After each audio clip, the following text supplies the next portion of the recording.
Si vous êtes fan et ou joueur de basket et que vous cherchez un peu d'inspiration pour vos prochaines vacances, ou que vous êtes simplement curieux de découvrir où la passion du voyage et de la balle orange peuvent le mieux se conjuguer à travers la planète, vous êtes au bon endroit. Aujourd'hui, on vous donne 15 idées de destinations de vacances pour les fans de basket. Bon, déjà pour les fans de NBA, on va faire très simple, car Trip Double vous a mâché le travail. Notre agence de voyage vous propose 7 destinations, et il y en a pour tous les goûts. New York, Miami, Los Angeles, San Francisco, Chicago, Boston ou San Antonio. Des villes immanquables pour tout fan de basket US qui souhaite découvrir les États-Unis avec des fan expériences folles. Les packs pour la saison prochaine ne sont pas encore sortis, puisque le calendrier NBA lui-même n'est pas sorti, mais vous trouverez déjà de nombreux points à savoir sur les voyages qu'on propose et tout un tas d'informations sur tripdouble.com. Les préinscriptions pour la saison 2024-2025 sont ouvertes et c'est totalement gratuit, alors n'hésitez pas, rejoignez-nous tout de suite, on vous en montre un peu plus à la fin de la vidéo. Mais allez, partons autour du monde et cap à l'est pour commencer. Sortez votre plus beau maillot de Drazen Petrovic, nous allons en Croatie. À Dubrovnik plus précisément, matez un peu ça, la mer, la vieille ville et un terrain de basket. Que demander de plus? On ne surnomme pas l'ancienne cité médiévale, la perle de l'Adriatique pour rien. Et le plus, si vous grimpez jusqu'au terrain de basket, c'est que la vue, en plus d'être sublime, est gratuite, ce qui vous évitera de sortir 35 € pour bénéficier de celle des remparts. Des remparts de 2 km de long, construits au XIIIe siècle et qui garantissent tout de même une belle balade d'environ 2 heures si vous êtes chaud. De quoi admirer les belles tuiles toulousaines qui composent les toits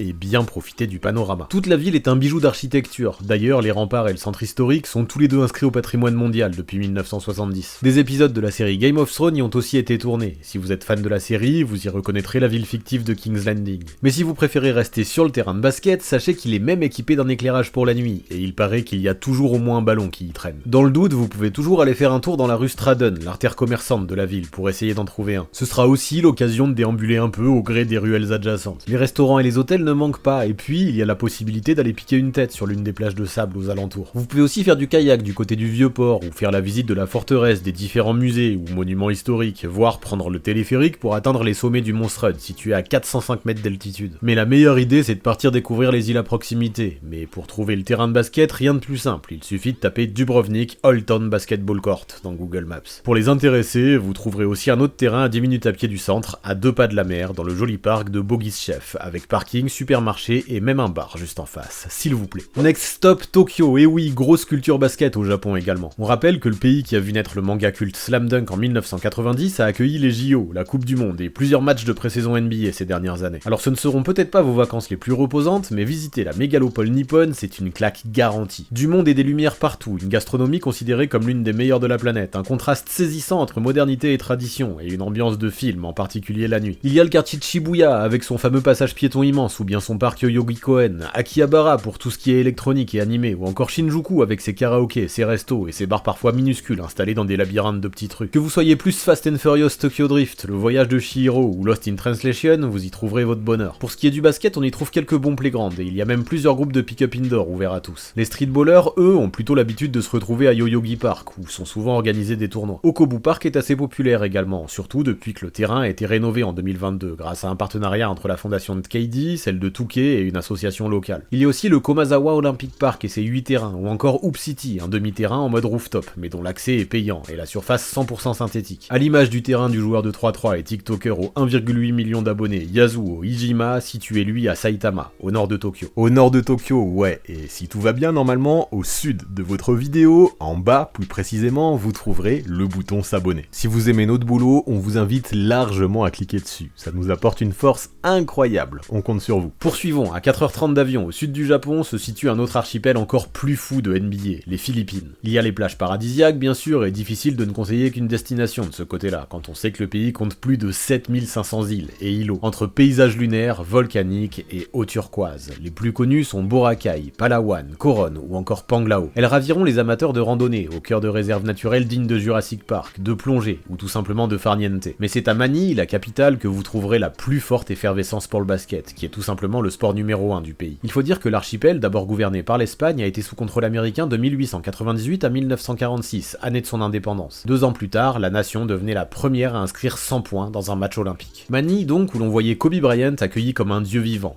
Le pays compte 7 ligues professionnelles, dont une féminine, et 3 ligues amateurs. Des playgrounds et des salles, il y en a partout, et on joue souvent en intérieur, compte tenu du taux d'humidité. Le terrain le plus connu est sans nul doute l'iconique Tenement Court, situé dans l'un des quartiers les plus pauvres du Grand Manille, à Tugwick. Au cœur d'un complexe délabré composé de 4 immeubles de 7 étages destinés à la destruction car il menace de s'effondrer, il survit comme il est né, grâce à la volonté de ses habitants, pour qui le terrain est un véritable temple. Mais aussi un moyen de gagner quelques pesos, car ça parie pas mal au bord des terrains, aux Philippines. D'immenses fresques y sont régulièrement peintes, comme lors de la disparition de Gianna et Kobe en 2020, et le terrain a déjà reçu les visites de Jordan Clarkson, LeBron James et Paul George, ce qui a aidé à retarder l'échéance de l'évacuation. Le Titan Love Court ou Landa Street Court font eux aussi partie des adresses locales à ne pas manquer. Petit détour en Australie maintenant pour vous présenter cette petite trouvaille sympathique si vous passez par Sydney, Cronulla Beach, une station balnéaire familiale dotée d'une très grande plage où la baignade est surveillée toute l'année. De Sydney, on peut y accéder en 40 minutes de train, et ça les vaut. Coucher de soleil, club de surf, café, restaurant, snack, boutique, piscine naturelle d'eau de mer en pierre, filet de sécurité dans l'eau pour les enfants, espace street workout, accès PMR, une large pelouse ombragée pour pique-niquer derrière la plage, une aire de jeu, des chemins côtiers où se balader, et la possibilité d'apercevoir des baleines, des dauphins ou des tortues. Et puis bien sûr, un terrain de basket avec vue. Son nom, le Green Hills Outdoor Basketball Court. Beau revêtement bleu qui rappelle la couleur du Pacifique situé juste en face. Arceau Flex pour les dunkers, panneaux en plexi. Tout ça c'est classe, mais il ne sera pas le terrain préféré des hoopers à cause du vent. À Sydney même, il y a pas mal d'options dehors, dont le Hoops Park avec ses 4 paniers et sa fresque, mais le jeu en intérieur reste tout de même conseillé. Autre ancienne ville haute des JO, la première de l'ère moderne d'ailleurs, Athènes. La Grèce aussi est un pays de basket, alors si vous n'avez pas peur de la chaleur et que vous êtes aussi amateur de mythologie ou d'histoire, la ville que l'on décrit comme le berceau de la civilisation occidentale et qui a vu naître la première forme de démocratie pendant l'Antiquité peut être un excellent choix. Si vous êtes fan de Giannis Antetokounmpo aussi bien sûr, entre une visite de l'Acropole et du Parthénon et la découverte d'un nouvel alphabet, vous pourrez marcher sur les traces de la star des Bucks sur le terrain qui porte son nom, dans le quartier de Sepolia où il a grandi. Le Giannis Court, c'est 2 terrains complets dont un peint à l'effigie du gamin du pays, équipé de ses propres tribunes et avec une station de métro à proximité. Les locaux apprécient également le terrain situé en bas de la colline Streffi, au cœur d'un parc naturel urbain, idéal pour se ressourcer un peu, non loin du centre. Si vous y allez entre octobre et juin, ça peut aussi être l'occasion d'aller assister à un match du Panathinaikos ou de l'Olympiakos, dont les salles offrent une des ambiances les plus folles d'Europe. Et puisqu'on est dans les ambiances de feu, refaisons un petit tour en ex-Yougoslavie, avant de faire nos bagages pour l'Amérique du Sud. Direction Belgrade pour le moment. La capitale serbe n'est peut-être pas la meilleure candidate pour ce qui est de la plus belle carte postale, mais sa profonde et rigoureuse culture basket plaira aux amoureux d'Euroleague, sur les terres de l'Étoile Rouge et du Partizan. Et puis on voulait surtout vous parler de ce terrain immanquable situé dans le parc Kalemegdan, face au Danube, et en plein cœur de l'ancienne forteresse en centre-ville. Il y a un terrain pour les fans du Partizan et un autre pour les fans de l'Étoile Rouge. L'été, pas mal de tournois 3-3 y sont organisés. Chose promise, chose due, on part en Amérique du Sud, au Brésil, avec une première étape à Sao Paulo, là où Leandro Barbosa, Marcelinho Huertas ou encore Bruno Caboclo ont grandi. La NBA s'est d'ailleurs pas mal investie dans la ville située au sud-est du pays ces dernières années. On se donne tout de suite rendez-vous au parc Ibirapuera, le Central Park local, 158 hectares, 3 lacs et pas moins de 3 terrains de basket, dont un rénové par Gatorade récemment. Et 2 bons vieux filets en fer. L'esprit streetball est bien présent, et dans cette ville de 12 millions d'habitants, où il y a toujours du monde pour jouer, vous constaterez rapidement que le sport et le culte du corps font partie intégrante de la culture brésilienne. Il y a des aires multisports en pleine nature un peu partout, aux 4 coins de la ville, et le basket n'est jamais oublié. C'est par exemple le cas à Itaquera, où vous trouverez 35 hectares d'espace vert dédiés à diverses activités sportives et culturelles, comme des concerts ou une piscine en plein air. Au mois de mai de cette année, 4 terrains de 3-3 ont aussi été rénovés au parc de Villa-Lobos, à l'occasion d'un camp d'élite basketball Without Borders, organisé par la NBA et la FIBA. La ville, cœur économique du Brésil avec son quartier d'affaires installé autour de l'avenue Paulista, plaira aussi aux amateurs de street art ou d'art plus classique avec la visite du quartier de Villa Madalena ou celle du musée d'art de Sao Paulo. La plage, elle, est à un peu plus d'1 heure de route. En parlant de plage, autour de Porto Rico maintenant de nous accueillir, un état insulaire et territoire américain situé dans les Antilles, entre la République dominicaine et les îles Vierges, et qui a vu naître les ex-NBAers JJ Barea et Carlos Arroyo. Actuellement, la star de l'équipe, c'est José Alvarado. Du 2 au 7 juillet, la capitale San Juan accueillera d'ailleurs un tournoi qualificatif pour les JO. Entre 2 virées sur les plus belles plages de cette île, qui en compte des dizaines et des dizaines, que ce soit côté Atlantique ou mer des Caraïbes, vous pourrez faire un stop sur le Carmelos Court, dans le quartier de La Perla, fortement touché par l'ouragan Maria en 2017. Un terrain rénové à plusieurs reprises ces dernières années, grâce à l'ex-star des Knicks et qui a tout pour plaire, voyez vous-même. Autour, de nombreuses maisons ont été repeintes dans des couleurs vives typiques de l'initiative de la communauté locale. C'est plutôt cool. On remonte vers l'hémisphère nord désormais, pour vous parler de Toronto. Gros vivier de talent, le Canada est la 2e nation la plus représentée en NBA, et son équipe nationale a fini sur la 3e marche du podium lors de la dernière Coupe du Monde. Ville cosmopolite et multiculturelle à souhait, Toronto, avec ses buildings, dont l'immense tour CN, plus haute tour du monde avant la construction de la Burj Khalifa à Dubaï, son mini Times Square et son Chinatown, fait un peu office de petite sœur de New York. Le quartier de la Distillerie, en zone piétonne, dans le vieux Toronto est l'endroit idéal pour aller boire un verre, notamment si vous aimez la bière. Il y a aussi Kensington Market, qui n'est pas sans rappeler Camden Town à Londres. Pour le meilleur spot playground, il faut aller au David Crombie Park, implanté au cœur du quartier de Saint-Laurence. Ça tombe bien, c'est sur le chemin du quartier de la Distillerie. Le terrain vous offre une vue directe sur la skyline, dont la CN Tower, 555 mètres. Le terrain de Mornell Court, dans le district de Scarborough, est lui une véritable œuvre d'art à ciel ouvert, avec un design choisi pour rendre hommage à la première équipe basket pro de la ville, les Toronto Huskies. Trillium Park, avec ses 2 terrains complets aux normes FIBA et 2 demi-terrains supplémentaires, vous offrira lui une jolie vue sur le lac Ontario. Et pour jouer à l'ombre en cas de grosse chaleur, direction l'Underpass Park, non loin du quartier de la Distillerie. Encore lui. Allez, retour en Europe avec un arrêt à Barcelone pour commencer. Deuxième ville la plus visitée d'Espagne derrière Madrid. La capitale économique de la Catalogne propose quelques très beaux terrains de basket, en plus d'avoir un centre-ville historique situé à 2 pas de la fameuse playa de la Barceloneta, bordée par la Méditerranée. Vous pourrez troquer les tongs pour les baskets au parc de l'España Industrial, dans le quartier populaire de Sants, mais aussi au plus original terrain du parc de la Barceloneta, avec sa structure circulaire en métal, ou encore au très beau playground rénové de Carmen Arnaya, installé dans le parc d'El Poblenou, à 5 minutes à pied de la plage de Bogatel. Et n'oublions pas le Palau Blaugrana, le palais du FC Barcelone, qui en saison demeure un incontournable. Autre destination pas bien loin de nos frontières françaises, le Portugal, et plus particulièrement Lisbonne. Avec son tramway emblématique, son pont du 25 avril, le plus long pont suspendu d'Europe, et son passé marqué par un séisme historique, la capitale n'est pas sans rappeler San Francisco. Et elle compte aussi son lot d'amateurs de balle orange. On a noté 4 terrains intéressants à visiter. Le camp Dos Martires, en plein centre, sera parfait pour une petite séance de shoot. Plus au calme, accolé à un mur d'escalade entre 2 murs de graphes, et en plein milieu de la forêt, il y a aussi ce terrain, au nord du parc Monsanto, avec eau et toilettes à proximité. Au port, vous pourrez vous défouler sur de véritables punching balls suspendus s'il vous arrive de manquer un lay-up sur l'un des 3 demi-terrains. Et puis la palme de la vue revient sans conteste à ce sublime terrain situé cette fois au sud du parc Monsanto, nommé Moinho do Peñedo. Il surplombe la ville et offre un panorama bluffant sur le Tage. Là aussi, on y trouve un point d'eau et de l'herbe pour se poser entre 2 pick-up games. Et si maintenant on faisait plus de 9000 km sans changer de fuseau horaire? Et oui, Cape Town, la capitale de l'Afrique du Sud, est à 14 heures d'avion de Paris, mais aucun changement d'heure à prévoir à l'arrivée. Bon, sauf en hiver, car là-bas on garde la même heure toute l'année. Mais ne vous fiez pas aux apparences, vous serez littéralement au bout du monde, surtout si vous poussez jusqu'au cap de Bonne-Espérance. Entre montagne et océan, les amateurs de sensations fortes et de nature, comme ceux qui préfèrent se prélasser à la plage ou flâner en centre-ville ou sur le front de mer, seront servis. Vous pouvez aussi vous faire un tour de la ville en bus décapotable. Attention, comme en Angleterre, ça roule à droite, passer Colonial oblige. Prendre le funiculaire jusqu'à Table Mountain pour un point de vue imprenable sur la péninsule, ou vous informer sur l'histoire de la ville autrefois sous apartheid dans l'un de ses musées. Pour ce qui est du basket, on vous a sélectionné 2 terrains. Le premier, dévoilé par NBA Afrique en compagnie de l'acteur Forest Whitaker fin 2023, se situe à Cornflower Sports Ground, dans la banlieue d'Athlone. Le second se trouve à Waterfront Battery Park. On y trouve aussi un skatepark et un point de départ pour des balades en kayak entre buildings modernes, montagnes et verdure. Et sinon, pourquoi ne pas faire un saut en Lituanie, pays où le basket est roi, pour vivre la ferveur de l'intérieur? Et dans un état d'esprit mini Coney Island, mini Santa Monica, la station balnéaire de Brighton en Angleterre possède une jetée, une fête foraine permanente et un très joli terrain de basket, vue mer, le Brighton Beach Basketball Court, avec tout ce qu'il faut autour pour passer une bonne journée. L'Islande, avec ses paysages spectaculaires, vous attire aussi peut-être. Eh bien, sachez que si vous passez par Reykjavik, vous pourrez non seulement y trouver un sympathique demi-terrain estampillé Jordan en centre-ville, mais aussi et juste à côté un bar-restaurant à l'américaine, où toutes les tables sont décorées avec des cartes de collection NBA. Les amateurs des séries des années 80 et 90 seront servis. La parenthèse est agréable entre une virée dans les eaux à 39 degrés du Blue Lagoon et une plongée entre les plaques tectoniques nord-américaines et eurasiennes. Spot privilégié des joueurs NBA pendant le break du All-Star Weekend, les Bahamas, en course pour une qualif au JO avec Klay Thompson, DeAndre Ayton et Buddy Hield, regorge de plages de rêve et possède également quelques très beaux terrains au bord des eaux transparentes des Caraïbes. Le basket est un langage universel et des endroits où passer de belles vacances en tant que fan, il y en a encore beaucoup à travers le globe, à commencer par la France bien sûr, car pas toujours besoin de faire des milliers de kilomètres pour kiffer, alors n'hésitez pas à nous donner vos meilleures adresses de playground en commentaire.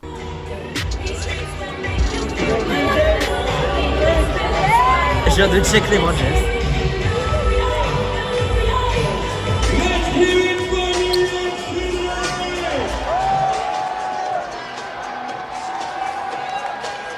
Les places sont top. Franchement, on peut pas espérer mieux. Ah, incroyable, le match était dingue, ça termine en prolongation, LeBron James en triple-double. Que demander de plus? Un shooter en lancer franc au Madison Square Garden. C'est un truc de dingue. Si tu viens pas, tu peux pas te rendre compte comme c'est top. C'est super. Et puis New York, c'est...